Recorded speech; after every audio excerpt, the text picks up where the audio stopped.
Hello friends and welcome you all again.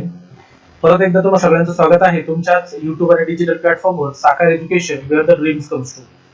As you all know की आपण already time speed and डिस्टन्सचा combo plan जो आहे, combo जो पार्ट आहे तो चालू केलेला आहे. येस, मागच्या काही व्हिडिओज मधून म्हणजे जेव्हापासून मी मेन्स लेवलचे क्वेश्चन चालू केलेले आहे तेव्हापासून विद्यार्थ्यांच्या प्रतिक्रिया थोड्याशा जास्त डाऊटफुल आहेत की सर प्रश्न सॉल्व्ह करायला खूप जास्त डिफिकल्टी लेवल येते किंवा खूप जास्त वेळ लागतो. So I already told you that की हे जे क्वेश्चन्स आहेत हे क्वेश्चन्स मी कुठल्याही प्रकारचे डिप्लोमॅटिकली घेतलेले क्वेश्चन्स नाही, इथे ऍक्च्युअल आणि जेन्युइनली विचारले गेलेले क्वेश्चन्स आहे इन युअर एक्झामिनेशन. ओके, बघा सोप्या पद्धतीचे क्वेश्चन्स तुम्ही घेणार, सोप्या पद्धतीचे क्वेश्चन्स कुठला एखादा टीचर जर तुमचे घेत असेल आणि ते तुम्हाला खूप छान वाटत असेल, yes I have done it very fast. But एक गोष्ट लक्षात ठेवा तुम्ही की if you are preparing for the banking examination and if you want to become an officer, तर तुम्हाला ह्या अशा टाइपचे प्रश्न सॉल्व्ह करणं खूप जास्त गरजेचे आहे हे लक्षात घ्या.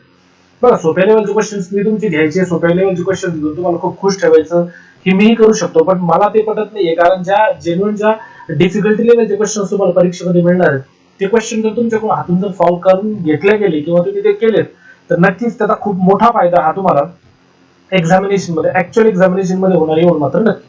ओके, सो आज आपला कॉम्बो 3 आहे. आज आपण तिसरं लेक्चर घेतो मेन्स लेवलचं. मला काय विद्यार्थ्यांचे मेसेजेस पण आले, कॉल्स पण आले की सर तुम्ही प्रीची पण घ्या, कारण आम्हाला प्री पण द्यायची आहे. सो मोस्ट प्रोबेबली मी याच्यानंतरचं लेक्चर जे आहे ते प्री लेवलचं घेणार आहे. टाइम स्पीड अँड डिस्टन्सच्या कॉम्बो प्लॅनशी रिलेटेड असलेला पार्ट हा आपला तिसरा पार्ट आणि शेवटचा पार्ट मॅथ्स कन्सिडर करतो. But it is not again like that की time speed and distance chapter संपले, because I already told you that की time speed and distance related असलेले डीआय सुद्धा आपल्याला विचारले जातात. ते डीआय मी तुमची या ठिकाणी कव्हर अप करून घेणार आहे आणि ते डीआय सॉल्व्ह करत असताना परत एकदा आपल्याला टाइम स्पीड अँड डिस्टन्सच्या basics as well as moderate and as well as mains level और डिफिकल्ट लेवलचे जे पार्ट आहे, कन्सेप्ट आहे, त्याची आपल्याला नेहमीच परत एकदा त्या ठिकाणी गरज पडू शकते. सो पुढचं पार्ट आणि मग सरचं पार्ट या केसमध्ये जाऊ नका. जस्ट बी शुअर की ज्या कन्सेप्ट आपण ऑलरेडी बघितले, जे चॅप्टर आपण ऑलरेडी बघितले ते तुम्हाला ऑलरेडी परमनंटली तुम्हाला माइंड मध्ये फिट करायची, एवढं मात्र हे लक्षात ठेवायचं. ओके, सो आज आपण टाइम स्पीड अँड डिस्टन्सचा कॉम्बो 3 मेन्स लेवल हा पार्ट आपण आज या ठिकाणी घेऊन चालतोय. बेसिक्स ऑलरेडी झालेला आहे. ज्या लोकांनी याच्या अगोदरची सिरीज बघितली नसेल त्या लोकांनी ती सिरीज बघायची, कारण आज आपलं हे 11वं लेक्चर आहे टाइम स्पीड अँड डिस्टन्स. याच्या अगोदर 10 लेक्चर ऑलरेडी झालेले आहेत. तुम्ही जर डायरेक्टली हे 11वं लेक्चर जर बघत असाल तर definitely you are not going to able to understand each and every concept over here. So if you want to understand it 100%, then definitely initially you will have to see all the series or all the lectures of time, speed and distance as I already given to you or already updated on your YouTube platform. Okay, so fine.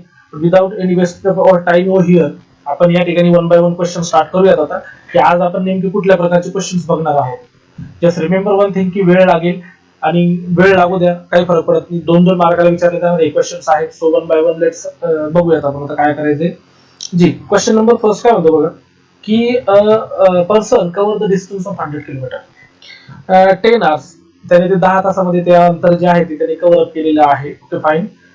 आणि त्या 100 kilometre मध्ये म्हणजे त्याने 10 तासात ते cover केले, म्हणजे त्याची जी स्पीड होती ती स्पीड 10 ची होती असं त्यांनी सांगितलेलं आहे. त्याने काय केलंय की ह्या 100 किलोमीटर पैकी हे जे 10 तास लागलेले टोटल, त्याच्यापैकी काही अंतर त्याने 7 किलोमीटर प्रति घंट्याच्या स्पीडने तर काही अंतर त्याने 12 किलोमीटर प्रति घंट्याच्या स्पीडने या ठिकाणी सॉल्व्ह केलेलं आहे. तर त्यांनी विचारले find the distance covered in each part, म्हणजे प्रत्येक पार्ट मध्ये किती अंतर कव्हर केले, म्हणजे 2 पार्टची मिळून ऍडिशन 100 झाली पाहिजे, एवढं मात्र नक्की. ऑप्शन नंबर ए 72 प्लस 28 100 होतात, 50 प्लस 50 100 होतात, 28 प्लस 72 100 होतात आणि 32 प्लस 38 पण 68 पण 100 होतात. मतलब मी हे का सांगितलं तुम्हाला, कारण बऱ्याचदा अशी सिच्युएशन येते आपल्या समोर की एखादा 2 ऑप्शन असा असतो जो ऑड मॅन आउट होऊन जातो, ज्याची ऍडिशन 100 येतच नाही. त्याच्यामुळे मी बघून घेतलं ते होतंय काय. बघा, या प्रश्नाचा ट्रेडिशनल जो वे आहे तो ट्रेडिशनल वे मी तुम्हाला जर या ठिकाणी जर सांगायचं ठरवलं तर कसं सांगता येईल बघा. आपल्याला टोटल टाइम दिलाय. टाइम कसा दिलेला असतो, distance upon speed equal to time दिलेला असतो आपल्याला, करेक्ट आहे. मग मी आता काय करणार या ठिकाणी बघा, मी x किलोमीटर एवढं अंतर जे आहे ते 7 च्या स्पीडने कव्हर केलं. ओके, प्लस 100 मायनस x एवढं अंतर मी 12 किलोमीटर प्रति घंट्याच्या स्पीडने केलं, तर टोटल वेळ लागला मला 10 तास. असं एक इक्वेशन या ठिकाणी तयार होतो. बघा, इक्वेशन तयार करून जरी हा प्रश्न आपण सॉल्व्ह केला तर एका मिनिटामध्ये सॉल्व्ह होणार आहे. एलसीएम आपण जर घेतला सो इट इज 12×7=84. हा इकडे क्रॉस मल्टिप्लाय केला 12x plus 700 minus 7x. Okay fine equal to 10. 12तून 7 गेली तर होतात आपल्याजवळ 5x प्लस 700. हा 84 इकडे ना, 84 गुणिले 10 840 होणार. सो इथं आपल्या लक्षात येतं की 5x इक्वल टू किती मिळाले 140. सो x ची व्हॅल्यू आपल्याला काय मिळते 28 मिळते. म्हणजे जे 7च्या स्पीडने जे अंतर कव्हर केले गेलेले ते 28 आहे. पहिलं जर 28 असेल तर दुसरं 72 असलं पाहिजे. ऑप्शन नंबर सी आपलं उत्तर आहे. That's all. Okay. So this is किती किती वेळ लागला आपल्याला एक हार्डली माझ्या पॉईंट ऑफ व्ह्यू मी तुम्हाला सॉल्व्ह करून सांगत असताना 1 मिनिट लागला. जर तुम्ही तुमच्या ओन लेवलला जर सॉल्व्ह करत असाल डेफिनेटली तर नक्कीच तुम्हाला त्या ठिकाणी याच्यापेक्षा कमी वेळ लागेल एवढं मात्र नक्की. ओके. चला मग सर आता हा झाला आपला ट्रेडिशनल वे. आपल्याला याच्या व्यतिरिक्त अजून काय करता येऊ शकतं. सो माय डिअर स्टुडंट्स या प्रश्नाला आपण within a fraction of second option through solve करू शकतो. सर ऑप्शन थ्रू कसं. आता ऑप्शन थ्रू सॉल्व्ह करत असताना मी पहिली कन्सेप्ट तुम्हाला काय सांगितली की पहिले ऑप्शन चेक करून घ्यायचे की कुठल्या ऑप्शनची ऍडिशन जी आहे ती 100 होती. इथं जर आपण बघितलं तर कम्प्लिटली आपल्या लक्षात आलं की यार मतलब इथं सगळेच ऑप्शन असेल तर ऑप्शन नंबर ई की आपल्याला सगळ्यांची ऍडिशन काय होती 100 होती. आता 50-50 येते कसं येणार नाही because it is not practically possible. आपल्याला पहिला आकडा असा शोधायचा आहे की तो आकडा 7चा मल्टिपल असला तर खूपच छान. आता 7चा मल्टिपल असलेला आकडा हा पण मिळत नाही हा पण मिळत नाही. आता ऑलरेडी कट झालेला आहे. इथं बघा मग मी जर असं म्हणलं की 28 किलोमीटर अंतर 7च्या स्पीडने आणि उरलेलं 72 किलोमीटर अंतर 12च्या स्पीडने जर मी सॉल्व्ह करत असेल तर उत्तर जे आहे तास जे आहे ते 10 येत आहे का बघा. 7 1 7 7 चौक 28 12 1 12 12 second 72. If you are able to understand then 6 simply किती होतं 10 होता. But that's it. No need to solve this equation. बघा मी ऑलरेडी तुम्हाला सांगितले की IBPS और any other competitive examinations will never ask you की तुम्ही क्वेश्चन कसा सॉल्व्ह केलाय.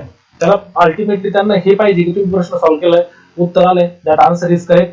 Then nobody will ask you की तुम्ही क्वेश्चन ट्रेडिशनली सॉल्व्ह केलाय शॉर्टकट मारलेली आहे का मग तुम्ही जय माता दी करून त्याचं उत्तर दिलेलं आहे. नोबडी विल आस्क यू की your answer is correct then definitely will get the whole mark और कंप्लीट मार्क. सो त्याच्यामुळे आपण इथं टेक्निकच्या मागे पडायचं इथं ऑप्शन थ्रू जर गेलो तर हार्डली 10 सेकंदामध्ये या प्रश्नाचं उत्तर आपल्याला या ठिकाणी मिळतं आणि you will be able to get the total marks. Okay. Then next problem is there जी. A car driver cover a distance between the two cities at the speed of 60 km per hour. Okay चलो let it be consider की ए आणि बी ही ए पासून बी पर्यंत तो गेला. जाताना त्याची स्पीड होती something like that 60 kilometre per our. Okay. परत रिटर्न येताना त्याची जी स्पीड होती ती होती something like that 40 kilometre per our. He goes again परत तो ए पासून बी ला गेला. आता जाताना त्याची स्पीड किती होती त्याची स्पीड होती आता फर्स्ट आणि second city at the twice the original speed. जाताना त्याची ट्वाइस द ओरिजिनल स्पीड होती म्हणजे 120 kilometre per our. And return at the half of the original return speed. तर ओरिजिनल रिटर्न स्पीड त्याची किती होती 40 होती त्याच्या हाफ म्हणजे किती 20 किलोमीटर पर आवर. अशा प्रकारे जर तो दोनदा या सिटीमध्ये जर गेला असेल तर त्याची जी एंटायर जर्नी झालेली जाऊन आला आणि जाऊन परत आला तर त्याची ऍव्हरेज स्पीड किती आहे. बघा दोन सिटी मधलं अंतर आपल्याला बाय द वे माहित नाही. सो इट इज इथं पण आपण ट्रेडिशनली सॉल्व्ह करू शकतो पण काही करायची गरज नाही. बघा 60 पहिली स्पीड दुसरी स्पीड 40 तिसरी स्पीड 120 आणि लास्ट वाली आहे 20 किलोमीटर. तर आपण 60 40 120 आणि 20 चा एलसीएम काढायचा जो आपण डिस्टन्स पकडूया त्यांचा एलसीएम किती मिळतो मला 120 मिळतो. सो 120 किलोमीटर तो गेला 60च्या स्पीडने. परत तेच 120 किलोमीटर त्याने कव्हर केलं 40च्या स्पीडने. तेच 120 किलोमीटर अंतर त्याने कव्हर केलं 120च्या स्पीडने आणि तेच 120 किलोमीटर अंतर त्याने कव्हर केलं फायनली 20च्या स्पीडने. सो तुमच्या जर लक्षात असेल so we have taken the total distance upon total time equal to your average speed. हा फॉर्म्युला मी तुम्हाला पहिल्या 1 नंबरच्या लेक्चर मध्ये सांगितलेला आहे. टोटल डिस्टन्स किती झालं आपलं टोटल डिस्टन्स झालं 1248 480. आता total time sorry total distance total time काढायचा आपल्याला. टोटल टाइम काढायचा असेल तर 6 दुनी 12 म्हणजे 2 तास 4 त्रिक 12 म्हणजे 3 तास 12 1 12 म्हणजे 1 तास आणि 2 सेकंद 12 म्हणजे 6 तास 6 1 7 आणि 5 12. सो 12 तासामध्ये जर म्हणलं तर 12 चौक 48. सो सिम्पली 40 किलोमीटर पर आवर अशा प्रकारे आपल्याला या ठिकाणी उत्तर मिळालं. सो ऑप्शन नंबर डी हे आपलं उत्तर असेल. एक गोष्ट लक्षात ठेवा प्रश्न विचारण्याचा फॉर्मॅट जरी वेगळा असला तरी प्रश्न सॉल्व्ह करत असताना किंवा प्रश्नाची कन्सेप्ट जर तुम्हाला प्रॉपरली लक्षात आली असेल जी सुरुवातीपासून आपण बघत आलोय तर नक्कीच हा प्रश्न सॉल्व्ह करायला तुम्हाला कुठल्याही प्रकारची अडचण येणार नाही. येस तिथं मी सांगताना कन्सेप्ट थोडीशी वेगळ्या प्रकारे तुमच्या समोर प्रेझेंट केली असेल आणि प्रश्न विचारताना थोडासा वेगळ्या प्रकारे विचारला असेल. मी तुम्हाला ऑलरेडी सांगितलंय की जेव्हा तुम्ही एका टाईपचा प्रश्न एकदा सॉल्व्ह कराल त्यावेळेस तुम्हाला जसा तसा जर तो प्रश्न परीक्षेत विचारला तरच सॉल्व्ह करता येईल. पण त्याच्यामध्ये थोडंसं जर व्हेरिएशन एक्झामिनरनं आणलं तर नक्कीच तुम्हाला तो प्रश्न सॉल्व्ह करता येणार नाही कारण छोटे छोटे ट्विस्ट हे विद्यार्थ्यांच्या लक्षात येत नाही जोपर्यंत तुम्ही एका टाईपच्या प्रश्नाची प्रॅक्टिस ही मॅक्झिमम करत नाही. म्हणून मी नेहमी विद्यार्थ्यांना सांगतो की एक प्रश्न जेव्हा मी तुम्हाला सांगतो त्याला तुम्ही 10 वेळेस त्याची प्रॅक्टिस करा म्हणजे व्हाईल इन एक्झामिनेशन मध्ये त्या प्रश्नामध्ये छोटासा ट्विस्ट जरी आला तरी तो ट्विस्ट तुमच्या लक्षात त्या ठिकाणी इझिली येऊ शकतो. Okay. So option number D is the answer over here 40 km per hour. Okay fine. Next question is there. बघा क्वेश्चन मोठा क्वेश्चनची साईज मोठी असेल डोंट वरी अबाउट इट घाबरायचं नाही. क्वेश्चन जितका मोठा तेवढा तो सॉल्व्ह करायला सोपा असतो. The speed of the car is 25% more than the speed of the bus. Okay, the time difference between them to cover the certain distance d is 1 hour. On a particular day, driver noticed that if they are d minus 40 kilometers apart from each other, then they can meet in 2 hours driving in the opposite direction at their normal speed. Okay, then find the 150% of the speed of the bus. चला, question असा आहे. आता question मध्ये तुम्ही बघितलं तर कारची speed 25% जास्त आहे. मग आपण काय करूया, पहिले बसची स्पीड पाहून घ्यायची आपल्याला. ओके, बघा आता जी बसची स्पीड आहे, बसची स्पीड मी जर समजा 4x मानली ऑब्विसली, तर कारची स्पीड मला काय मिळणार आहे, 5x मिळणार आहे. कारण ती 25% जास्त आहे. त्याने सांगितलंय if the difference between them to cover the distance is 1 hour. चला, ओके, म्हणजे हे जे डिस्टन्स आहे, हे डिस्टन्स जर समजा बसने कव्हर केलं तर 4x मायनस ते डिस्टन्स जर 5x ने कव्हर केलं तर टोटल येणारं जे अंतर आहे वेळेचं ते 1 तास आहे. तर डिस्टन्स अपॉन स्पीड तुम्ही जर बघितली तर ते किती होतात कम्प्लिटली, यांच्यातला डिफरन्स जर काढला तर ते होतात 4×5 20x. ओके, 20x चा वर्ग, त्याच्यानंतर 5x इकडे गेले, 5xd मायनस 4xd तुम्ही या ठिकाणी बघू शकता 1. सो इथे उरतो आपल्याला xd इक्वल टू 20x चा वर्ग. इकडचा एक x इकडचा x कॅन्सल करून टाका, x ची व्हॅल्यू आपल्याला मिळाली, सॉरी d ची व्हॅल्यू सॉरी एक इकडचा d जो आहे एक तो आपला जो कॅन्सल झालेला आहे. तर हा x इथून काढून टाकलाय आपण, x काढून टाकल्याच्या नंतर इथं कोण होतं खाली, डेफिनेटली तिथे काय उरला d इक्वल टू 20x ही फायनल व्हॅल्यू आपल्याला या ठिकाणी मिळालेली आहे. इतकं सॉल्व्ह करायला मला 20 सेकंद लागले, नॉट मोर दॅन दॅट. तुम्ही तुमच्या ओन लेवलला जर करत असाल, येस डेफिनेटली अशा टाइपच्या प्रश्नामध्ये, कारण आपल्याला डिस्टन्स दिलेली d minus 40 then d like that 25% more than. So अशा टाइपच्या प्रश्नांमध्ये थोडासा x चा यूज आपल्याला करावा लागेल. ओके, आता दुसऱ्या केसमध्ये त्यांनी काय सांगितलं की जेव्हा अंतर हे d मायनस 40 होतं तेव्हा ते अंतर दोघांनी मिळून म्हणजे 5x प्लस 9x मिळून 2 तासात कव्हर केलं. मी इथं काय लक्षात येतं आपल्याला d मायनस 40 इक्वल टू काय मिळालं आपल्याला 9 × 18x. आता d ची व्हॅल्यू काय मिळते आपल्याला 18x प्लस 40. ओके, आता d बरोबर किती आपल्याला ऑलरेडी माहिती आहे, d बरोबर किती होतं 20x. म्हणजे d च्या ऐवजी मी काय म्हणतो 20x equal to 18x plus 40 करा ना. आता 18x इकडे आला तर 20x सॉरी 2x होतात, 20 मधून 18 गेले 2x इक्वल टू जर 40 असेल. So my dear student x ची व्हॅल्यू काय मिळाली आपल्याला, x ची व्हॅल्यू मिळाली आपल्याला 20. x ची व्हॅल्यू 20 मिळाली. प्रश्न काय, ultimately find the 30% of the speed of the bus. बसची ओरिजिनल स्पीड काय 4x. आता 4x म्हणजे किती होतं, 4x ला आपल्याला काय करायचंय, इथं 20 आहे म्हणजे 40 × 80 होतं. ही ओरिजिनल स्पीड आहे, हिच्या 30% म्हणजे मल्टिप्लाय बाय 1.5 करा, 15 × 20 असे. So simply you will get 120 km/h. Option number C या प्रश्नाचं उत्तर असेल. बघा प्रश्न मोठा आहे म्हणून त्याला घाबरून जायचे. त्या प्रश्नामध्ये आपल्याला या अशा प्रकारचे काहीतरी आकडे दिसतात, d मायनस 40 d then 25%. कुठल्याही प्रकारे आपल्याला डिस्टन्स दिलेली नाही, स्पीड दिलेली नाही, म्हणजे याचा अर्थ असा नाही की तो प्रश्न आपल्याला सॉल्व्ह होणार नाही. Don't worry about it. हा प्रश्न सॉल्व्ह करायला मला तुम्हाला सांगत असताना जर 1 मिनिट लागला असेल, लक्षात घ्या हे मेन्स लेवलचे क्वेश्चन्स आहेत, मेन्स लेवलचे. 1 मिनिट जर लागला असेल, if you all concepts are clear, just remember one thing, if you all concepts are clear, so it is very easy to understand, you will able to solve in less than 60 minutes, sorry less than 60 second. 60 सेकंदापेक्षा पण कमी वेळेत तुम्हाला हा प्रश्न solve करायला लागेल. 120 km/h ही 150% speed आहे बसच्या ओरिजिनल स्पीडच्या. जर त्यांनी कदाचित कार बद्दल विचारलं असतं आपल्याला, कारची ओरिजिनल स्पीड आपल्याजवळ होती 100, 100च्या 150% म्हटलं असतं तर मग ऑप्शन नंबर ए आपलं उत्तर आलं असतं. But they are not asking about the bus, sorry car, they are asking about the bus obviously. So your answer is option number C 120 km/h. Okay, चलो नेक्स्ट क्वेश्चन इज देयर. जी, a train overtakes two person walking along in a railway track, along a railway track, sorry. The first one walk at 4.5 km/h and the another one walks at 5.4 km/h. The train needs 8.4 and 8.5 seconds respectively to overtake them, obviously.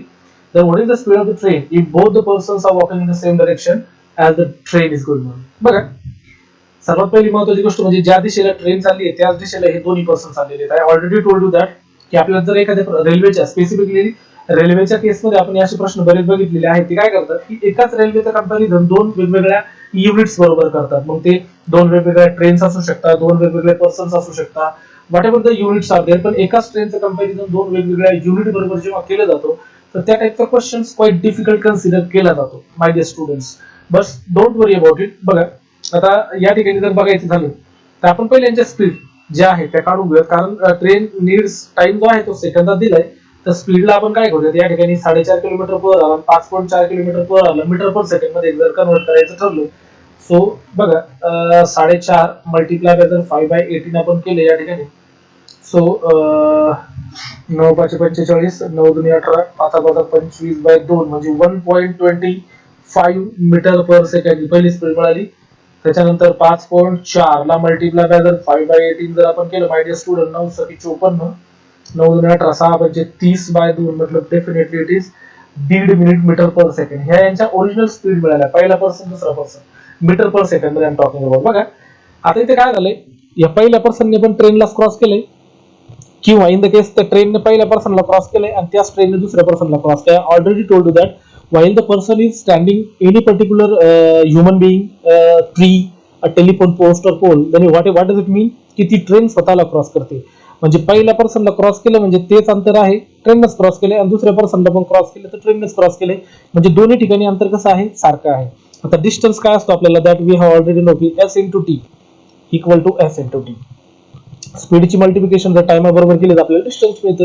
आता पहिल्या पर्सनची speed काय, sorry time किती लागला त्याला, 8.4 second. त्याची speed काय x ट्रेनची मानली आपण -1.25 metre per second, equal to दुसऱ्या पर्सनला किती वेळ लागला क्रॉस करायला, 8.5 सेकंड लागलं. कोणाला, एक्स -1.5 च्या स्पीड. ओके, आपण काय केलंय, ही ट्रेनची स्पीड त्यांनी विचारली ना आपल्याला, तर ट्रेनची स्पीड मी काय म्हणली या ठिकाणी, x metre per second. Metre per second का म्हणले आपण, कारण 1.25 आणि 1.5 हे दोघे मीटर पर सेकंड मध्ये आपण या ठिकाणी घेतलेले आहे. So it is very easy to understand.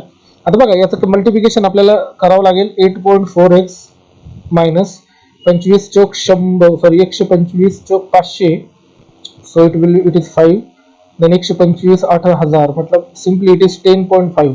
गुणाकार तुम्हाला या ठिकाणी करावं लागेल, थोडासा गुणाकार करायची प्रॅक्टिस करायची आपल्याला. इथं परत आपल्याला मिळेल 8.5x ऑब्विसली मायनस 15×5=75, इथं 5 घेतले 7 उरले 15, 20 असे 127. So simply it is 12.75. आता ह्या 8.4 मधून, सॉरी 8.5 मधून जर 8.4 गेला, so obviously 0.x is there, आणि 12.75 मधून जर समजा 10.5 गेले, so it is 2.25 is there. मग हा इथलचा पॉईंट आणि इथलचा पॉईंट जर कॅन्सल केला तर सिम्पली एक्स ची व्हॅल्यू मिळते आपल्याला 22.5 मीटर पर सेकंड. सो ही जी स्पीड मिळाली आपल्याला ट्रेनची, ती मिळाली 22.5 मीटर पर सेकंड. तर त्यांनी ऑप्शन मध्ये विचारताना आपल्याला कशा संदर्भात विचारलेले, किलोमीटर पर आवर मध्ये विचारलेलं आहे. सो 22/5 ला मी सिम्पली असं पण म्हणू शकतो 45/2 मीटर पर सेकंड. याला मल्टिप्लाय बाय 18/5 करायचंय माय डियर स्टुडंट्स. बे 9 5 1 5 5 9 45, 9 किती होता रे, 9 होता 81 kilometre per our. That's it. Option number D is the answer. बघा प्रश्न कितीही कठीण असू द्या, don't worry about it, everything will be possible, everything is possible if you are confident, if you are having a very much practice over there, then definitely you can solve each and every twisted question जो examination मध्ये विचारला जातो. Exam मध्ये कधी सरळ प्रश्न विचारला जात नाही आपल्याला, एक्झाम मध्ये आपल्याला ट्विस्टेड क्वेश्चन्स विचारले जातात, आणि ते ट्विस्टेड क्वेश्चन जर आपल्याला सॉल्व्ह करायचे असेल तर maximum practice would be there. हे मेन्स लेवलचे क्वेश्चन आहे my dear students, but if you practice upon it then definitely you will think that अरे यार हे इतके सोपे क्वेश्चन्स मेन्स लेवल असतात. येस ऑब्विसली इतके सोपे असतात, पण जर तुम्ही कुठल्याही प्रकारची मेन्स लेवलची प्रॅक्टिस जर न करता तिथपर्यंत जर गेलात तर नक्कीच तो प्रश्न तुम्हाला सॉल्व्ह होणार नाही आणि खूप जास्त वेळ तुम्हाला त्या ठिकाणी लागेल. ओके चलो फाईन. पुढचा प्रश्न काय बघूयात आपण. पुढचा प्रश्न आहे की two trains A and B start moving at the same time from P and Q towards each other. चला ओके, म्हणजे इथं P आहे आणि इथं Q आहे. पहिली ट्रेन इथून ह्या बाजूला येते आहे, दुसरी ट्रेन इथून ह्या बाजूला येते आहे. Okay fine. फास्टर ट्रेन जी आहे तिची स्पीड दिलेली आपल्याला 300 किलोमीटर पर आवर, म्हणजे आपण इकडची ट्रेनला फास्टर पकडूयात 300 किलोमीटर पर आवर, आणि जी दुसरी स्लोवर ट्रेन आहे तिची train speed of the slower train is 80% of the faster train. 3×8=24 म्हणजे 240 किलोमीटर पर आवर. आता हा प्रश्न दिसायला एकदम कठीण दिसेल तुम्हाला, पण मी सॉल्व्ह केल्याच्या नंतर तुमच्या लक्षात येईल अरे यार हा प्रश्न इतका सोपा होता, कारण तुम्ही इथं बघितलं 11.75 आवर्स, मतलब टाइम पण आपल्याला कशामध्ये दिलाय, पॉइंट मध्ये दिलाय, स्पीड पण आपल्याला एक दिली, दुसरी इन टर्म्स ऑफ पर्सेंटेज दिलेली आहे. ओके, सो अशा केस मध्ये काय होतं, विद्यार्थी थोडासा पॅनिक होतो, मतलब त्याला असं वाटतं नाही this is not the solvable question in examination, but it is very easy to solve. Okay, बघा कसं करायचं. त्यांनी पुढे प्रश्न काय विचारलाय, if both the train meet at a point Q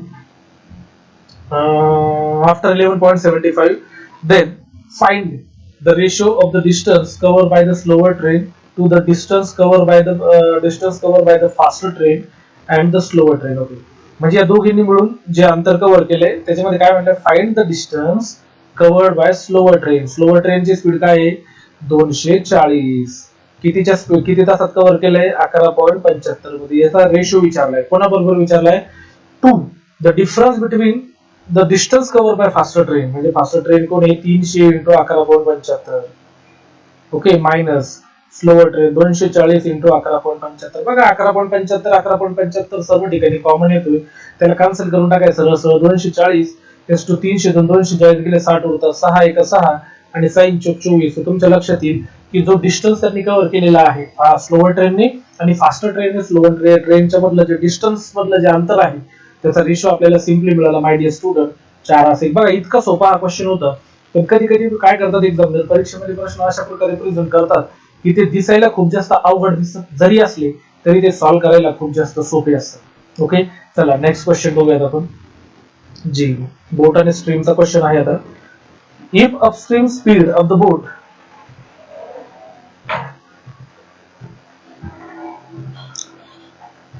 बघा नेक्स्ट क्वेश्चन काय आता म्हणतो आपल्याला की if upstream speed of the boat is 60% of the speed of the downstream speed of the boat and boat takes 10 hours and 40 minutes to cover 120 km each in downstream and upstream as well. Then find the time taken by same boat to cover the 300 km in upstream. Okay, fine. बघा या केस मध्ये तिथे काय झाले, सर्वात महत्त्वाची गोष्ट म्हणजे त्यांनी सांगितले अपस्ट्रीमची स्पीड जी आहे ती 60% आहे डाउनस्ट्रीमच्या. मग मी काय केलं बघा, डाउनस्ट्रीमची जी स्पीड आहे डाउनस्ट्रीमची स्पीड जर समजा मी सिम्पली 5x जर पकडली तर अपस्ट्रीमची स्पीड काय मिळते आपल्याला 3x मिळते. ओके, या मानलेल्या स्पीड आहेत आपण. ओके, डिस्टन्स ऑलरेडी दिलेले आपल्याला, डिस्टन्स किती दिलेले आपल्याला, डिस्टन्स दिले 120 किलोमीटर. Okay, fine. तर आपल्याला पहिले सुरुवातीला काय करायचंय, यांची स्पीड काढायची आहे आणि by the way total time पण दिलेला आपल्याला. टोटल टाइम दिलाय 10 फॅक्टोरियल 40/60. मी तुम्हाला सांगितलंय ऑलरेडी, याला आपण कन्वर्ट करू शकतो 10 फॅक्टोरियल 2/3 म्हणजे सिम्पली 32/3 असं टाइम आपल्याला या ठिकाणी कन्सिडर करता येतो. Okay, fine. आता आपल्याला पुट करायचं आहे का इक्वेशन मध्ये. इक्वेशन मध्ये कसं पुट करणार, आपल्याला अंतर ऑलरेडी माहिती किती आहे 120. पहिली स्पीड किती दिलेली त्यांनी आपल्याला 5x दिलेली आणि तेच 120 अंतर परत कितीच्या स्पीडने तर अपस्ट्रीमच्या म्हणजे 3x. तर टोटल किती टाइम लागला त्यांना 32/3 एवढा टाइम लागला.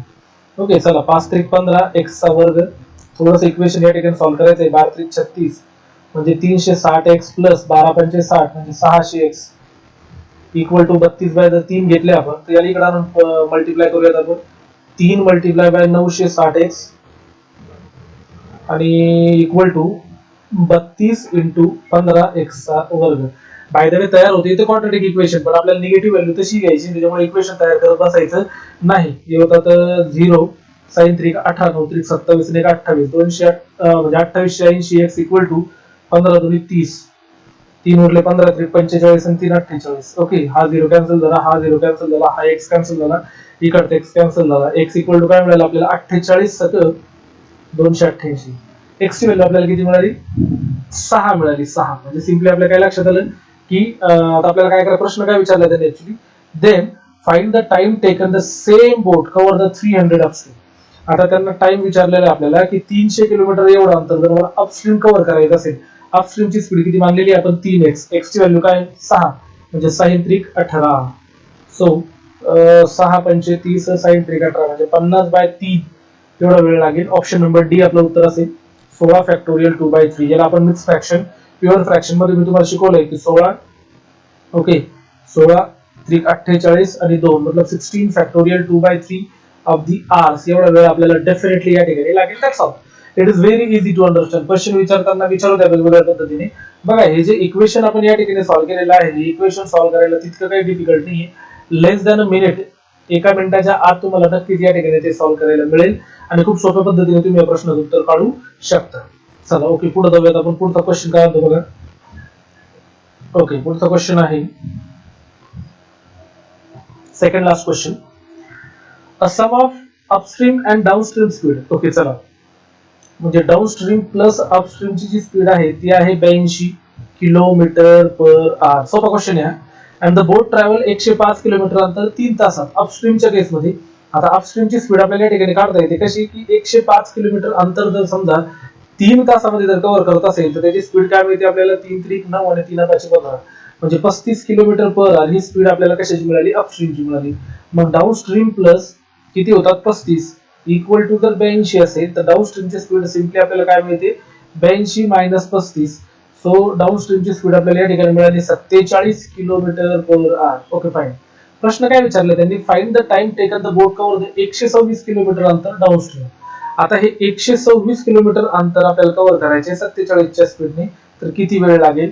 47 is the prime number so that's why your answer is 126 upon 47 hours. Time विचारलाय so hours. So 126 upon 47 126 upon 47 option number A आपलं या ठिकाणी उत्तर असेल. हा प्रश्न थोडासा सोप्या लेवलचा होता, खूप जास्त कठीण नव्हता तो.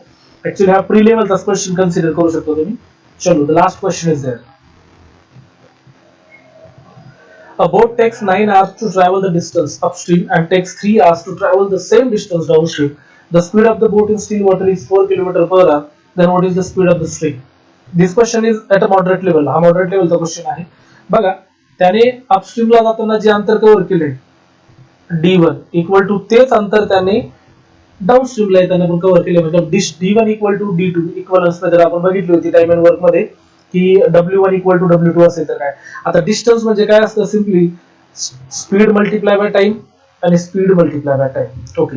आता त्यांनी आपल्याला दिलंय की 9 तासामध्ये म्हणजे अपस्ट्रीम मध्ये आता स्पीड बोटची स्पीड दिलेली आपल्याला 4 स्ट्रीमची आपण x मानूयात कारण अपस्ट्रीम मध्ये बोट मायनस स्ट्रीम असतो इक्वल टू तेच अंतर 3 तासामध्ये कव्हर केले डाऊनस्ट्रीम असतो speed of the boat plus speed of the stream.